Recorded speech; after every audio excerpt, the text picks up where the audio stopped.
വിശ്വപ്രസിദ്ധമായ Chakkulathukavu Pongala December 4 വ്യാഴാഴ്ച നടക്കും. പണ്ടാര പൊങ്കാല അടുപ്പിൽ ട്രസ്റ്റ് പ്രസിഡന്റ് രാധാകൃഷ്ണൻ നമ്പൂതിരി അഗ്നി പ്രോജ്വലിപ്പിക്കുന്നതോടെ ചടങ്ങുകൾക്ക് തുടക്കമാകും.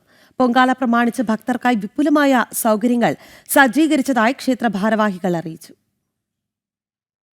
ദക്ഷിണേന്ത്യയിലെ പ്രമുഖ സർവമത തീർത്ഥാടന കേന്ദ്രമായ ചക്കുളത്തുകാവിൽ ഈ വർഷത്തെ പൊങ്കാല ഡിസംബർ 4 വ്യാഴാഴ്ച നടക്കും. പൊങ്കാലയുടെ വരവറിയിച്ച് പ്രധാന ചടങ്ങായ കാർത്തിക സ്തംഭം ഉയർത്തൽ നവംബർ 23 ഞായറാഴ്ച നടക്കും. പൊങ്കാല ദിവസം ക്ഷേത്ര ശ്രീകോവിലിലെ കെടാവിളക്കിൽ നിന്നും പകർന്ന അഗ്നി ട്രസ്റ്റ് പ്രസിഡന്റും മുഖ്യ കാര്യദർശിയുമായ രാധാകൃഷ്ണൻ നമ്പൂതിരി പണ്ടാര പൊങ്കാല അടുപ്പിലേക്ക് പകരുന്നതോടെ പൊങ്കാല ചടങ്ങുകൾക്ക് തുടക്കമാകും. കേന്ദ്രമന്ത്രി ജോർജ് കുര്യൻ ഭദ്രദീപം തെളിയിച്ച് പൊങ്കാലയുടെ ഉദ്ഘാടനം നടത്തും. ചക്കുളത്തുകാവ് ഭഗവതി ക്ഷേത്രത്തിലെ പ്രസിദ്ധമായ പൊങ്കാല മഹോത്സവം ഡിസംബർ 4 വ്യാഴാഴ്ച പുലർച്ചെ 4 മണിക്ക് അഷ്ടദ്രവ്യ മഹാഗണപതി ഹോമത്തോടുകൂടി പൊങ്കാല ചടങ്ങുകൾ തുടങ്ങുന്നു.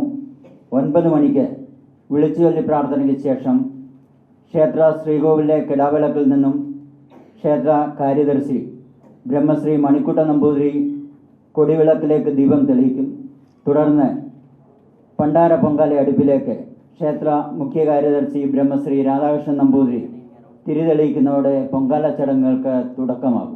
പൊങ്കാല ചടങ്ങുകളുടെ ഉദ്ഘാടനം നിർവഹിക്കുന്ന കേന്ദ്രമന്ത്രി ബഹുമാനപ്പെട്ട ജോർജ് കുര്യൻ അവർകളാണ്. തമിഴ്നാട് മുൻ മുഖ്യമന്ത്രി ഒ പന്നീർസെൽവം മുഖ്യാതിഥിയായി പങ്കെടുക്കും. തുടർന്ന് 500-ലധികം വരുന്ന വേദപണ്ഡിതന്മാരുടെ മുഖ്യ കാർമ്മികത്വത്തിൽ ദേവിയെ 51 ജീവിതകളിലായി എഴുന്നള്ളിച്ച് ഭക്തർ തയ്യാറാക്കിയ പൊങ്കാല നേദിക്കും. പൊങ്കാല നേദ്യത്തിനു ശേഷം ദിവ്യാഭിഷേകവും ഉച്ചദീപാരാധനയും നടക്കും. വൈകിട്ട് നടക്കുന്ന സാംസ്കാരിക സമ്മേളനം മന്ത്രി സജി ചെറിയാൻ ഉദ്ഘാടനം ചെയ്യും. തമിഴ്നാട് മുൻ മുഖ്യമന്ത്രി ഒ പന്നീർസെൽവം ചടങ്ങിൽ പങ്കെടുക്കും. പൊങ്കാലയോടനുബന്ധിച്ചുള്ള ഭക്തജന തിരക്ക് നിയന്ത്രിക്കുന്നതിനും സുരക്ഷയും അനുബന്ധ സൗകര്യങ്ങളും ഒരുക്കുന്നതിനുമായി ആലപ്പുഴ, പത്തനംതിട്ട ജില്ലാ കളക്ടർമാരുടെ നേതൃത്വത്തിൽ ഏകോപിച്ച് പ്രവർത്തിക്കും. ഹരിതചട്ടം പാലിച്ച് നടക്കുന്ന പൊങ്കാലയിൽ പ്ലാസ്റ്റിക് വസ്തുക്കൾ പൂർണ്ണമായും നിരോധിച്ചതായി ക്ഷേത്രം ട്രസ്റ്റ് ഭാരവാഹികൾ അറിയിച്ചു. ജനം, തിരുവനന്തപുരം.